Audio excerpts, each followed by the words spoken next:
2010 সালের হিসাব অনুযায়ী আমাদের দেশে 3.25 লক্ষ মসজিদ ছিল। সেটা এখন অর্থাৎ 14 বছর পরে এসে নিশ্চয়ই প্রায় 4 লাখের মতো হবে। 4 লক্ষ মসজিদ এদেশে যদি থাকে, এই মসজিদগুলোর ইমাম এবং মুয়াজ্জিন মিলে কমপক্ষে 8 লক্ষ মানুষ আছেন যারা এই মসজিদগুলোতে কাজ করছে। মসজিদগুলোর যে চেইন আছে, এই চেইন গোটা দেশের এমন কোনো জায়গা নেই, গ্রাম হোক আর শহর হোক, যেখানে মসজিদ নেই, যেখানে ইমাম সাহেব নেই, মুয়াজ্জিন নেই, খতিব নেই। এই যে মসজিদগুলোর বিশাল বিস্তীর্ণ বড় নেটওয়ার্ক সারা দেশে ছড়িয়ে ছিটিয়ে আছে, মসজিদগুলোকে আবাদ করছেন 4 লক্ষ মসজিদকে কমপক্ষে 8 লক্ষ মানুষ। এক একটা মসজিদে জুমার দিন যদি গড়ে 150 করে মানুষ নামাজ পড়তে আসেন, খতিব সাহেবের খুতবা বা বয়ান শোনার জন্য আসেন, তাহলে 4 লক্ষ মসজিদে গড়ে যদি 150 করে মানুষ হয়, 6 কোটি মানুষ হয়।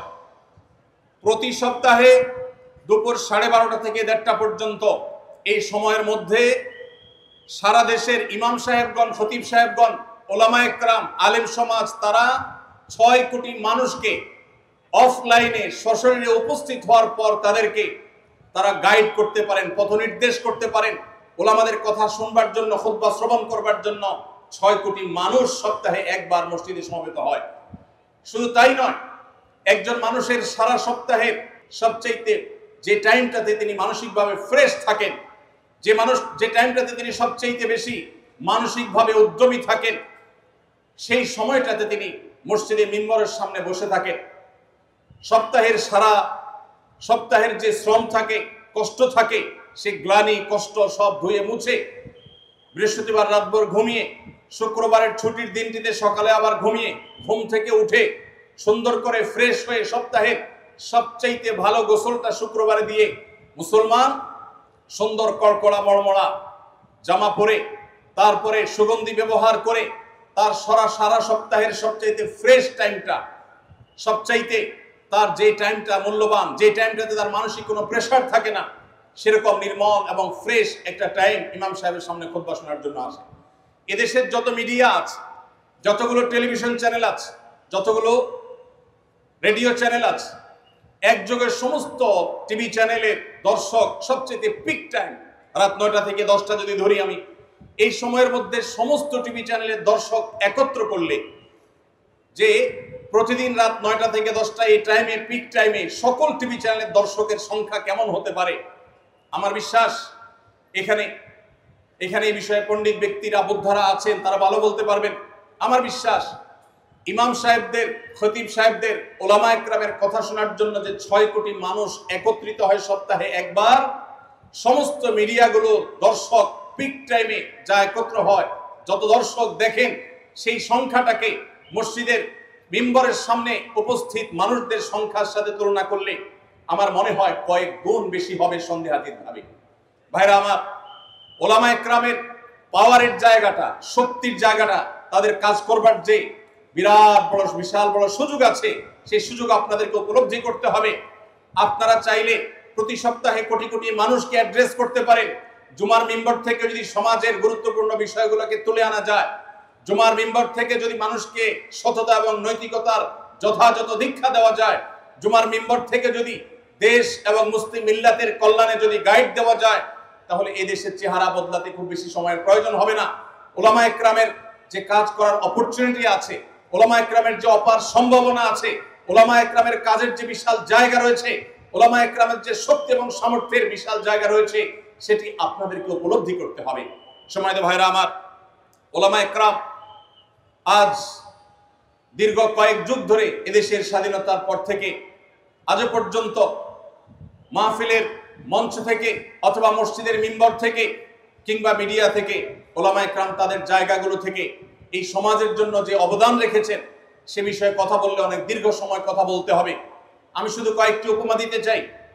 এদেশে পরিত্যক্ত সম্পদে যথাযথ হক দেওয়ার ব্যাপারে, বোনদের হক, ফুপুদের হক দেওয়ার ব্যাপারে এবং মেয়েদের হক দেওয়ার ব্যাপারে, বাবার সম্পদে, মায়ের সম্পদে ভাই বোনদের ন্যায্য এবং ন্যায়ভাবে, ন্যায়সঙ্গতভাবে কোরআন যেভাবে বর্ণনা করেছে সে হারে বন্টন করার ক্ষেত্রে ওলামা একরাম শহরে, বন্দরে, গ্রামে, মাহফিলে, মঞ্চে, মিম্বরে সব জায়গায় যেভাবে তারা দীর্ঘদিন পর্যন্ত মানুষকে অ্যাওয়ারনেস করেছেন, মানুষকে যেভাবে অ্যাওয়ার করেছেন, মানুষকে যেভাবে সচেতন করেছেন, তার ফলশ্রুতিতে এদেশে এই সম্পদের সুষ্ঠু বন্টন অনেকখানি আলহামদুলিল্লাহ শুরু হয়েছে।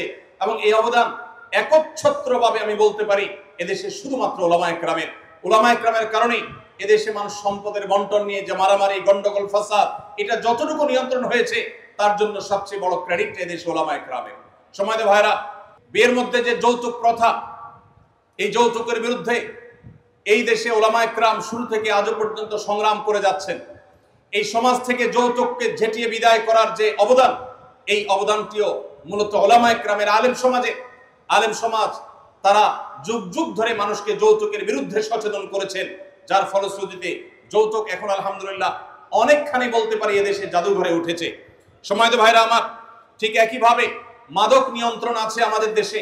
আমাদের পার্শ্ববর্তী যে কোনো দেশের সাথে যদি আপনি তুলনা করেন, আপনি বার্মার কথা বলেন, ভারতের কথা বলেন, নেপালের কথা বলেন, শ্রীলঙ্কার কথা বলেন, আমাদের আশেপাশে যে সমস্ত দেশগুলো আছে, এই সব দেশগুলোর মধ্যে বাংলাদেশ একমাত্র দেশ যে আমরা মাদক নিয়ন্ত্রণে, আমাদের সমাজে মাদক গ্রহণের যে কম সংখ্যার যে স্বল্পতা, আমাদের সমাজে মাদক গ্রহণের যে নিয়ন্ত্রণ রয়েছে, এর জন্য সংশ্লিষ্টরা অনেক কাজ করছেন, প্রশাসনের ভাইদের অনেক নিশ্চয় অবদান আছে, কিন্তু ওলামা একরামের অবদান সবার চাইতে বেশি এবং সর্বাগ্রে। সমস্ত মসজিদ এবং সমস্ত মাহফিল থেকে মাদকের বিরুদ্ধে ওলামা একরাম সোচ্চার থাকেন, মানুষকে সতর্ক করেন। ওলামা একরামের অবদান এভাবে একটি একটি করে বলতে গেলে তার তালিকা অনেক দীর্ঘ হয়ে যাবে, আমি সেদিকে যাচ্ছি না। সময়ত উপস্থিতি, আমার যে সমস্ত মাদ্রাসার ছাত্র ভাইরা আছেন, ছাত্র বন্ধুরা আছেন, আপনারা যারা ভবিষ্যতে আলেম হতে যাচ্ছেন, আপনাদের উদ্দেশ্যে আমি কয়েকটি কথা বলতে চাই। আপনাদের যে মর্যাদা আল্লাহর কাছে রয়েছে, আল্লাহ রাসূল যে মর্যাদা বর্ণনা করেছেন, এই সমাজের মানুষ আপনাদেরকে অন্তরের গভীর থেকে যে ভালোবাসা নিবেদন করেন, যে শ্রদ্ধা নিবেদন করেন, যে ভক্তি আপনাদের প্রতি আমাদের প্রতি প্রকাশ করেন, সেই জায়গা থেকে আমাদের দায়িত্ব অনেক বেশি। আমাদের সে দায়িত্ব যদি আমরা যথাযথভাবে পালন করতে না পারি, তাহলে আল্লাহর কাছে যেমন জবাবদিহি করতে হবে, ঠিক একইভাবে ইতিহাস আমাদেরকে ক্ষমা করবে না। একজন আলেম হিসাবে আমাদেরকে অবশ্যই এদেশের মানুষের জন্য আমাদের করণীয় সবটুকুন ঠিক মতো আদায় করতে হবে, এবং আমাদের সাধ্য, সামর্থ্য, শক্তি, আমাদের অপরচুনিটি সবটুকুকে সর্বোচ্চ সুন্দর এবং সৎভাবে ব্যবহার করতে হবে। সেজন্য সর্বাগ্রে যে বিষয়টি আমি বলতে চাই, আপনারা যারা মাদ্রাসায় পড়াশোনা করছেন, আপনারা যারা ভবিষ্যতে আলেম হতে যাচ্ছেন, ইনশাআল্লাহ সবকিছুর আগে মনে রাখবেন আপনি কেন আলেম হচ্ছেন। এই প্রশ্নের উত্তর আপনার ভেতর থেকে বের হয়ে আসতে হবে, আপনার ভেতর থেকে জবাব আসতে হবে। আমি আলেম হচ্ছি আমার পেট পালার জন্য নয়, আমি আলেম হচ্ছি মাদ্রাসায় পড়ছি, পড়াশোনা শেষ করে, দাওরায়ে হাদিস শেষ করে আমি পড়াশোনা থেকে ফারিগ হয়ে আমি এটার মাধ্যমে একটা উপার্জনের উপায় খুঁজে বের করব, এটি আমার পড়াশোনার উদ্দেশ্য নয়। আমার আলেম হওয়ার উদ্দেশ্য, আমি নবী আলাইহিস সালামের যে দাওয়াতের মিশন, সে মিশনকে ঘরে ঘরে, কাঁচা পাকা প্রতিটি ঘরে ঘরে পৌঁছে দেওয়ার দায়িত্ব আমি যথাযথভাবে পালন করব।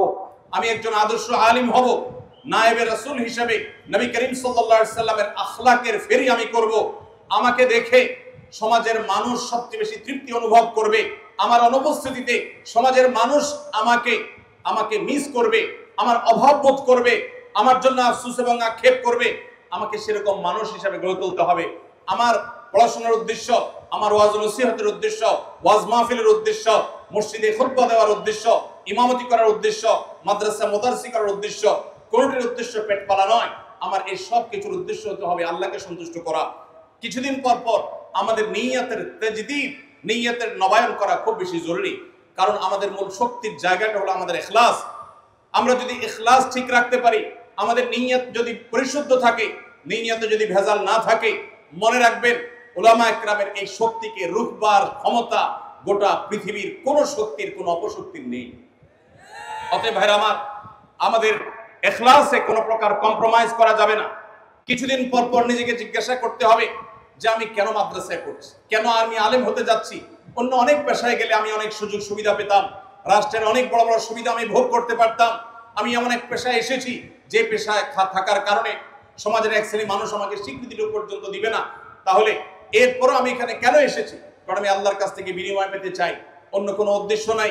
আমি না বাহবা চাই, না আমি পরিচিতি চাই, না আমি পার্থিব কোনো কিছু চাই।